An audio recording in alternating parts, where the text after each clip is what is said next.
বৌদি কেঁদো না, আমি তো আছি। এই সাইডুদা, সবুজদাকে নিয়ে চল। বলো মেলাটা সুন্দর করে সাজা।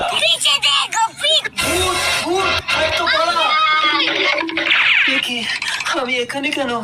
মনে পড়েছে, আমাকে তো কেউটে সাপে কামড়েছিল। তবে কি আমি মরে গেছি? না না, তাহলে আমার খিদে পাচ্ছে কেন? এখন আমি যদি বাড়িতে যাই, সবাই আমাকে ভূত ভেবে তান্ত্রিকের হাতে তুলে দেবে। আমি কলা গাছের ভেলায় চড়ে নদীর ওপারে মাসির বাড়ি চলে যাবো। সাইদুদা, মোরা জেগে উঠেছিল, এই কথা বাড়িতে বলার দরকার নেই, ভয় পাবে। বলবি ভেলায় করে ভাসিয়ে দিয়েছি। ঠিক আছে।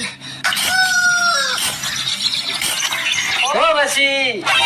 কিরে সবুজ, তুই ভেলায় চড়ে মাসির বাড়ি আসলি কেন? মাসি, নদী পাড়ের পয়সা ছিল না আমার কাছে। আহা, বাচ্চাটা আমার শুকিয়ে গেছে, বাড়িতে চল, খেতে দেবো। মনে হয় আমি বেঁচে নেই। মাসিকে কি করে বলি? মাসি তো ভয় পাবে। কিরে সবুজ, কি ভাবছিস? আয়। চলো মাসি।